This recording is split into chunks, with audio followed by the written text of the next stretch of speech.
Notre tout premier invité dans cette matinale, c'est le docteur Cyril Kiyungu, autrefois directeur de l'hôpital des Kikwit. Aujourd'hui, actuellement, il travaille au service de l'hygiène, toujours dans le même coin, c'est-à-dire à Kikwit.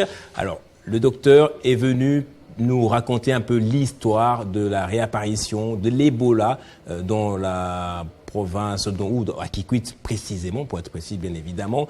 Alors, d'après lui, il y a eu falsification. 30 ans après cette découverte, nous commémorons. On veut aussi refaire l'histoire. Et c'est avec vous, docteur. Ravi de vous retrouver ce matin. Bienvenue à vous, bonjour. Bonjour, monsieur le journaliste. Bonjour aux éditeurs de Télé 50.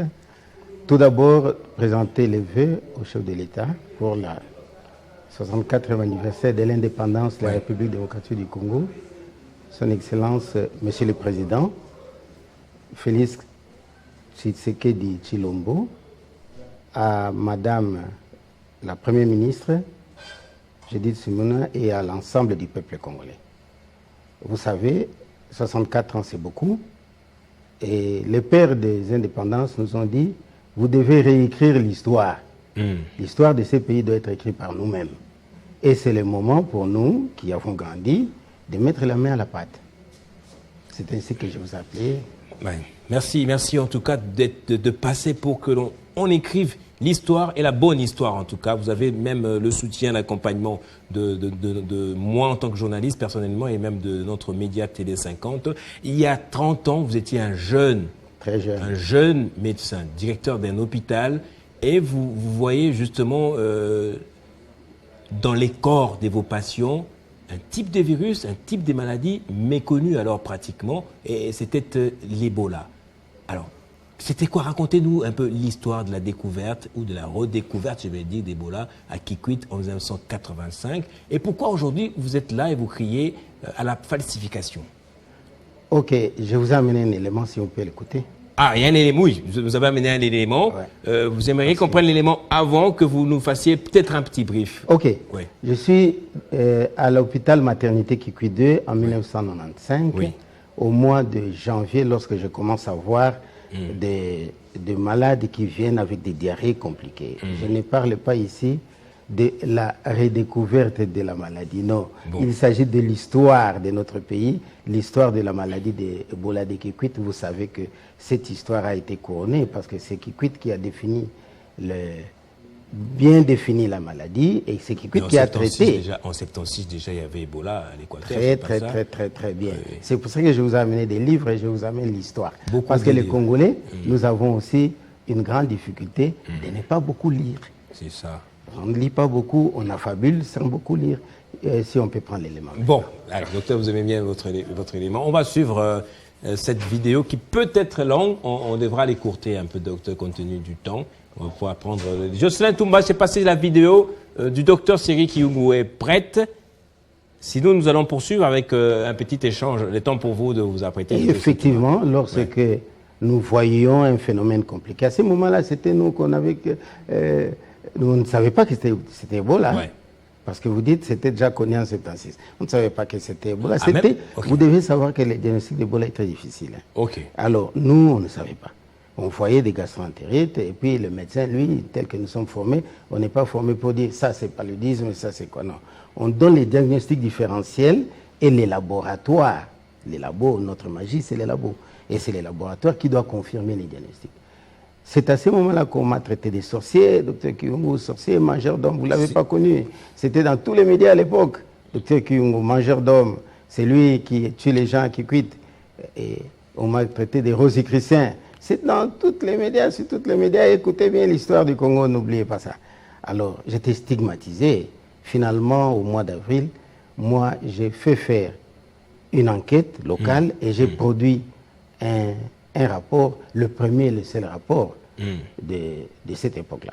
Finalement, quand le professeur Mouyemé est venu au mois de mai, à Kikwit, il était déjà à l'Équateur. Il était déjà à l'Équateur en 76. Oui. Quand moi j'écrivais, personne ne s'occupait et personne ne voulait entendre. Moi, qu'est-ce que Mais comment est-ce que vous avez une maladie qui tue les gens? Vous avez eu le temps d'écrire sur ça? Mais voilà pourquoi nous venons ici tous les 50. Poser la question. Oui. Poser la question au ministre et au secrétaire général. Il nous a envoyés là-bas au front pour travailler. Nous avons des difficultés, nous écrivons. Nous allons dire comme Jésus a dit, Père, pourquoi tu m'as abandonné? C'était ça notre problème. J'ai dû même fermer l'hôpital. Ah bon? Un hôpital de l'État fermé. À l'histoire du Congo, est-ce que ça s'est déjà fait? Pas encore. Mais tout ça s'est passé comme ça. Et puis notre rapport. C'est ça que tout le monde a utilisé. Tenez, je vous présente les livres. Voilà. Je peux lire de ça, loin. c'est le diplôme. C'est en anglais? Non. Oui, c'est l'anglais. Ce sont les savants qui ont travaillé avec le professeur Mouimbe à Kikwit en 1995, à Alicante, Pierre Collin, tout le monde est là. Est-ce qu'il y a combien de Congolais qui ont lu ces livres? À la page 151, vous allez voir ce que le docteur Kibingu a fait. Vous allez voir aussi que... Vous pouvez lire. Vous pouvez voir aussi que l'histoire... L'histoire a été falsifiée. Vous voulez que je lise où? 151. 151. Oui. À partir de la moitié des 151. La moitié. C'est pour ça que je cherche votre nom alors, simplement, docteur. Pardon? Il y a votre nom ici? Oui. Non, mais nous allons corriger la version officielle. Parce que la version officielle, celle que je vous ai donnée, si vous pouviez mettre l'élément, c'est plus clair. C'est plus clair. Alors, à la régie... Alors, lorsque le professeur est venu, il avait du poids. Vous voyez? Alors, il a traîné autour de lui la communauté internationale. C'est pour ça que nous avons été sauvés. Et en plus de ça, il avait une intuition positive qui a fait qu'il puisse trouver les médicaments là, des méthodes comme ça, de transfusion du sang, des convalescents. Eh bien, on est arrivé au vaccin aujourd'hui. Mais tout ça, ça vaut un prix, papa. Les prix sont venus. Mais nous demandons au chef de l'État, nous vous invitons l'année prochaine à Kikwit pour que lors de cette cérémonie, on puisse quand même reconnaître ce travail. Un très grand travail qui a été fait. Il y a des choses qui n'ont pas encore été faites. Vous savez quoi? Quoi? Mais on n'a pas trouvé d'où est venu le virus. Ce qu'on appelle les réservoirs. Mais moi, je vais vous donner un élément. Savez-vous qu'on a dit c'était un charbonnier qui est allé en forêt, qui a volé l'animal, les singes et tout ça. Mais je vais vous dire, le charbonnier est connu. Est-ce que les propriétaires du piège, on l'a trouvé? Pourquoi? Parce que vous n'avez pas été au village. C'est-à-dire qu'on doit mettre les anthropologues dans la recherche. Les médecins doivent élargir l'équipe. 30 ans après, c'est toujours possible? Je vais vous dire, il y a la dent de Lumumba est venue quand? Pendant combien de temps on nous a dit que Lumumba était mort comme ça? Et les 40-45, l'histoire, on continue à chercher ou pas? Congolais. C'est justement pour ça que le père de l'indépendance nous dit, établissez. Je vais vous dire, si on avait pu trouver les propriétaires du piège, parce que ce sont des erreurs, si on avait trouvé les propriétaires du piège, il allait nous dire qu'est-ce qu'il y avait au piège. Il y avait des poils, donc un singe. Il y avait des plumes, donc un oiseau. Il y avait des écailles, donc un serpent. Déjà là, nous allions savoir que non, probablement sur ces pièges-là, il y avait tel type d'animal, oui ou non. C'est important, oui ou non? Très important. Oui, dans la recherche, c'est important. Je vais vous dire encore une chose. Kim Fumo, c'était dans mon hôpital, l'élaborantin tristement célèbre, qui s'était fait contaminer. Vous savez que dans nos hôpitaux, il y a deux sources d'information. Il y a les fiches, mais il y a aussi des amis qui viennent à l'hôpital sans passer par les fiches. Donc, ils ne passent pas par les services de triage et tout ça. Vous avez un ami, je vous reçois au labo et je vous soigne. Alors que nous mettons à chercher dans les registres, comme si nous n'étions pas congolais. Mais nous devons savoir qu'il y a l'extra-hôpital qui existait. Donc, nous devons faire de bonnes recherches pour aider, pour aller au-delà de ce que le professeur a fait. Le professeur vive lui, le brave, il a fait un effort important. Mais maintenant, nous ne devons pas nous arrêter là. Nous devons travailler, non? La vidéo est prête. Je vous en prie. Docteur, on va la suivre. Ça me permettra alors de mettre de l'eau dans votre moulin. Merci. Je suis Cyril Kiyom, ancien médecin directeur de la maternité Kikwit 2 en 1995 à Kikwit. 1995, Kikwit, ça vous dit quelque chose? C'était l'épidémie Ebola. La maternité Kikwit en était le premier foyer de l'épidémie. Nous avons été donc les premiers médecins à recevoir, soigner les malades d'Ebola au mois de février, mars et avril. Nous avions aussi été les premiers à recevoir les victimes. Nous avons donc été accusés à cette époque de sorciers, stigmatisés dans les médias. Nous étions mangeurs d'hommes. Mais nous avons été oubliés par l'histoire actuellement, l'histoire scientifique d'Ebola. Pourtant, c'est nous qui avions posé le diagnostic de l'épidémie. C'est nous qui avions décrit la maladie. C'est nous qui avons fait le tout premier rapport médical le 26 avril 1995. Le seul et unique rapport médical avant l'arrivée du professeur Muyembe au mois de mai 1995. C'est l'interpellation de ma fille en 2012, José, du nom de ma mère, qui m'a dit, mais papa, vous dites que vous avez travaillé avec Ebola, mais on ne parle pas de vous. J'ai dit, qui ne parle pas de nous? On nous a enseigné ça en classe. C'est ainsi qu'on a cherché. Il y a même un livre. Et il m'a apporté les livres, Parler pour communiquer, des éditions Loyola. J'ai lu Fille Promesse. J'ai dit, ils vont corriger ça. C'est ainsi que nous avons pris courage pour écrire notre premier livre, Panique à Kikwit, Ebola 1995, qui est sorti en 2015. Mais l'histoire nous avait oubliés. Grâce aux travaux du professeur Muyembe, nous venons de retrouver notre place à la page 225 de son livre « Faits marquants sur l'épidémie Ebola 1995 ». Sous la plume du père Étienne Triaille, chargé des communications du Programme Nations Unies pour le développement, le père Étienne Triaille dit ceci: « Gardons mémoire de ceux qui sont morts. » On a cité les docteurs Ofour, les 7 sœurs religieuses et j'en passe. De ceux qui soignent et qui luttent. Gardons mémoire de ceux qui ont pris conscience du mal et ont alerté l'opinion publique internationale. Nous pensons particulièrement au docteur Kiyungu, directeur de la maternité Kikwit 2, dont les rapports du 26 avril criaient à l'épidémie. Au docteur Kipassa, directeur de l'hôpital général de Kikwit, qui fit appel au professeur Muyembe de l'université de Kinshasa, dont l'engagement fit l'admiration de tous. Ce que nous redécrions aujourd'hui, c'est le fait que l'histoire a barré la première phrase « Gardons mémoire de ceux qui ont pris conscience du mal » à la personne de Dr Cyril Kiyungu, avec son rapport de la maternité de Kikwit 2. Quand vous avez biffé cette phrase, vous avez commis l'erreur parce que la vérité scientifique que vous avez présentée dans les livres des éditions Loyola qui suit, je cite, il y avait des rumeurs. Et après les rumeurs, qu'est-ce qu'il y a eu? Il y a eu que le docteur qui passe en médecin de tête de l'hôpital général de Kikwit a appelé le professeur Muyembe. La phase maternité Kikwit 2 et son rapport a été jeté. Voilà pourquoi nous réclamons, nous voulons que l'autorité nationale, l'autorité médicale, la faculté de médecine puisse faire honneur à la science et donner à ceux qui ont décrit la maladie, les premiers qui ont décrit la maladie, que l'OMS reconnaît aujourd'hui. Qu'on puisse donner le prix à la maternité Kikwit 2, qui étaient ceux qui ont décrit la maladie. Je vous remercie. Merci beaucoup Jocelyn. J'ai avec moi un des ouvrages ou un des livres que vous aviez en main sur la vidéo.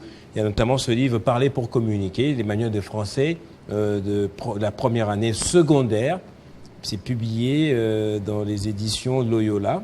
Donc c'est pour ça, c'est la version officielle de notre pays, oui. La République du Congo. Ce qu'on enseigne aux enfants actuellement. C'est pour ça que je vais relire ce que vous avez dit. Donc c'est le texte. C'est quel texte? C'est le texte 5.2, Ebola Kikwit. C'est un peu l'histoire. L'histoire de notre pays. Mais une histoire tronquée d'après vous. Puisqu'on ne vous cite pas, alors que vous avez été la première personne à alerter. Mais c'est là que la maladie avait commencé. Oui. C'est là que la maladie doit mettre ce que le père Triaille a mis.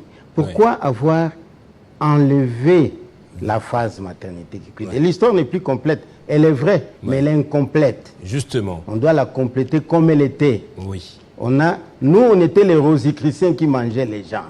Eh bien, on doit le dire comme ça. Il y a eu ça, il y a eu ça. Pour qu'on se corrige. Vous avez payé un lourd prix pour ça. Très lourd jusqu'aujourd'hui. Oui. Qu'est-ce que nous avons eu? Nous avons eu 8 à 11 morts là-bas, à la maternité Kikwit 2. Kim Fumo et tous ces gens-là qu'on dit, c'était de la maternité Kikwit 2. Nous avons des victimes, nous avons des rescapés. Nous avons été oubliés par le ministère de la Santé. Et nous avons envoyé là-bas pour travailler. Jésus a dit sur la croix, Père, pourquoi vous m'avez abandonné? Nous avons été abandonnés. Vous allez lire tous ces livres que je présente. Celui-là, par exemple. Il est très clair, hein, à la page 151. Là. Et ça, c'est 121, oui. Oui. Ça, c'est l'OMS. Et ce sont des étrangers qui vont dire la vérité sur vous. Ça, ce n'est pas correct de la part des Congolais.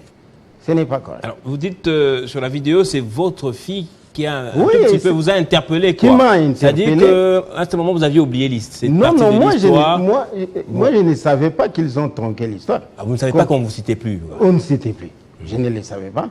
Pourtant, vous étiez toujours fiers de vous. Voilà. Même c'est Moi, ma comme fille, ça l'histoire. on s'était engagé pour le pays. C'est nous qui avons Mais vu c'est nous l'Ebola. qui avons Alors, fait les à son rapports, l'unique rapport. Je vous dis, lorsqu'il y a un phénomène de santé, moi je n'étais pas médecin spécialiste en soins de santé primaire. Nous avons les spécialistes en soins de santé primaire ici. Ils étaient là à la zone de santé Kikwit. Ils n'ont pas communiqué. Mais nous avons fait les rapports. L'université de Kinshasa devait être fière, très fière de nous, comme le Canada est fier de nous. Hein? Il devait être très fier pour dire, tiens, vous dites que nous n'enseignons pas bien. Voilà des jeunes médecins qui ont été capables de prendre un phénomène de santé en main et de proposer des solutions. Non, c'est l'inverse auquel nous assistons. Nous disons non, ce n'est pas comme ça. La science dit non. Voilà la preuve. Longtemps après, d'ailleurs, le professeur Muyembe nous a bonifié. Vous parlez toujours avec lui, le professeur Muyembe? Mais oui. Bien sûr, c'est mon professeur. Il nous a bonifié. Mais les prix, ce n'est pas le professeur qui les donne, c'est l'autorité. C'est l'autorité. Même tous les prix que le professeur Muyembe prend, ce n'est pas lui-même qui s'octroie des prix. C'est l'autorité qui doit être vigilant avec tout ça. Le professeur Muyembe vous a bonifié, ça veut dire quoi? C'est-à-dire que le professeur Muyembe a écrit, il a fait un livre que j'ai présenté par faits marquants dans les... Sur la gestion de l'épidémie d'Ebola 95. Oui. Est-ce que vous connaissez... Un livre paru quand exactement? En 2017? En 2017, le livre est là. Vous le connaissez? Ah, mais je... Voilà, demandez aux Congolais ce qu'ils connaissent ces livres, est-ce qu'ils l'ont lu? Parce que vous ne lisez pas. Et à la page dans ces livres-là, le professeur, lui, il a toujours établi la vérité. Mais vous voulez en faire la politique. À la page, ce livre-là, à la page 191, le professeur Muyembe cite les événements tels que ça s'est passé et il cite les rapports du docteur Muyembe, le rapport du docteur Kiyungu le 26 avril, rapport des statistiques alarmantes depuis le début du mois de mars. Il demande des mesures de protection contre la diarrhée bacillaire. À cette époque, nous pensions aux bactéries, aux salmonella, parce que c'était les infections courantes. Mais nous ne savions pas que c'était plus grave que ça. Et notre rôle, c'était juste de dire qu'est-ce que nous voyons et d'inviter les spécialistes pour venir faire les enquêtes. C'est ça notre rôle. Mon rôle, ce n'est pas de dire que c'est tel ou tel, moi je ne suis pas laborantin. C'est de voir, de communiquer et de faire inviter les personnes compétentes pour faire les cas d'espèce. Le professeur est venu, voyez-vous. Donc, nous devons faire la rélecture de l'histoire. Il faudrait que le professeur de l'université de Kinshasa se ressaisisse, de manière à ce qu'ils puissent glorifier leurs propres étudiants. Moi, je suis souvent invité au Canada. Oui. Je prends parole à l'université de Toronto. Quand il s'agit d'Ebola. Quand il s'agit d'Ebola. Mais ici, on vous Mais l'université de Toronto, ce n'est pas l'université de Kikwit. Hein? Ce n'est pas non plus l'université de Kinshasa. Ce n'est pas demain. Je ne dénigre pas. Mais je ne comprends pas comment nous, les Congolais, nous ne nous donnons pas de la valeur. On ne se donne pas la valeur. On aurait pu trouver peut-être les réservoirs s'ils avaient pu mettre tout le monde en place. Mais vous avez associé tout le monde, notamment vous. Oui, moi je n'ai jamais. Est-ce que quand on n'associe pas des gens comme vous, c'est pour des intérêts économiques ou c'est juste, voilà, bon, mais c'est justement ça. On ne sait pas. Messieurs les journalistes, on ne sait pas donner de la valeur aux ressortissants congolais, quoi. Messieurs les journalistes, je vais vous dire une petite lettre. C'est le professeur Lina Piripiri, encore une intuition d'une dame qui me dit, qui a écrit, parce que j'ai écrit les livres, et dit: je viens de terminer la lecture très passionnante de votre livre que j'ai lu dans les embouteillages. Ma première réaction, c'est que ce livre doit être traduit dans plusieurs langues et largement diffusé, surtout au moment où on met en place le Global Health Security Agency. Le prof Lina Piripiri, c'est une dame. Elle a écrit depuis 2015 pour demander à notre département, à l'autorité, de pouvoir mettre les fonds. Ce n'est pas beaucoup de fonds pour que ces livres qui ne coûtent que $10, si on met un peu de fonds, avec le professeur Mouyemba a réagi à notre livre. Il a porté quelques correctifs et il a dit: OK, nous avons les lettres. Alors, maintenant, l'autorité doit être regardante. L'autorité doit savoir. Voilà, des bonnes choses comme ça vont se retrouver au Canada, aux États-Unis, et ils viendront vous le revendre. Alors que c'est à vous, c'est vous. Alors, vous appropriez de ça, nous voulons demander à Mme Soumouna, la Première ministre... Avant que vous lancez votre message de fin, parce que nous sommes déjà à la fin aussi, est-ce que vous avez déjà essayé de contacter notamment les éditions Loyola pour que l'on puisse réécrire, corriger cette partie-là? Évidemment, j'ai même des accusés de réception. Mais évidemment, les Congolais, c'est pour ça que nous passons ici, pour que nous sachions parler ensemble, parler entre nous pour le bien de notre pays. Là, je vous demande à l'autorité, aux dames, de soutenir Maman Lina, professeur Lina Piripiri, de l'Institut de santé publique. Elle dit même: j'utiliserai ces livres pour mon cours. Voilà, les livres d'un généraliste est utilisé à l'Institut de santé publique à l'Université de Kinshasa, mais moi je suis généraliste. Mais parce qu'elle a vu du bien de mettre un peu de fonds auprès de professeur Lina Piripiri pour qu'elle fasse ce que son intuition féminine lui a demandé de faire. Voilà un peu notre demande. Alors qu'est-ce que vous avez à dire notamment aux autorités politico-administratives de la RDC, notamment au ministre de la Santé? Vous voulez même vous adresser directement à la Première ministre. Oui, le président de la République. Ce serait bon de savoir que Ebola a montré plus qu'une fois sa dangerosité. Auprès du personnel, c'est la première maladie qui tue autant le personnel de santé, et à chaque fois, et la population. Bon, vous savez qu'en Afrique du Ouest, ça fait plus de 11 000 morts. Nous demandons à ce qu'on prenne très au sérieux ce que nous disons ici et qu'on fasse une plateforme, qu'il y ait une journée dédiée à la santé par rapport à toutes ces victimes. Vous savez qu'à l'Équateur, il y avait les sangs. Le professeur Mouyembe a ramené du sang qui a donné les diagnostics. Et puis à Kikwit, du sang encore des Congolais qui donnent des médicaments. Mais, mon président, mais Maman Soumouna, mais voyez l'occasion. L'année prochaine, nous allons faire les 30 ans. Nous mettons un panier là-bas à côté. Mettez vos contributions. Venez à Kikwit au moment de la clôture, donc au mois d'août à peu près, de l'année prochaine. Nous invitons tout le monde, nous invitons Télé 50 pour que nous puissions réélire l'histoire et espérons qu'entre-temps, ça va redynamiser l'autorité pour que nous soyons... Nous devons donner des prix à ces gens. Ce n'est pas beaucoup de choses, c'est le symbole. Pour dire, ça va créer l'émule, n'est-ce pas? Oui. Ça va donner on dit, tiens, il faut se comporter comme ça. Mais comme on m'a traité, depuis 30 ans, on m'a négligé, est-ce que si je vois quelque chose aujourd'hui, je dois encore communiquer? Si un médecin chef de zone voit quelque chose, il voit déjà, mais le vieux Cyril, il est comme ça parce qu'il avait communiqué. Si je n'avais pas communiqué, je serais en Europe. Mais parce que j'ai communiqué, pour voir ce que j'ai fait, lisez les livres de Ed Regis. Les livres là, je mets quiconque a des filles de les lire, les livres du professeur Mouyembe et de remettre la balle au bon. Merci beaucoup, docteur. En tout cas, nous sommes partisans du fait que l'histoire doit être bien écrite et écrite par nous-mêmes et pour nous-mêmes. Pas des histoires écrites de manière mettre de côté d'autres personnes. Si on veut avoir mon livre, on peut vous contacter. Justement. Merci. On peut nous contacter, mais sinon vous pouvez donner votre numéro, c'est pas grave. Hein? Oui, 0422 69 90 122. Merci. 0422 69 90 122, c'est Dr Kiyungu. Voilà, c'était Dr Cyril Kiyungu, actuellement docteur au service de l'hygiène à Kikwit, dans la province du Kwilu. C'était la première partie de cet invité. On va rester ensemble, on marque une courte pause.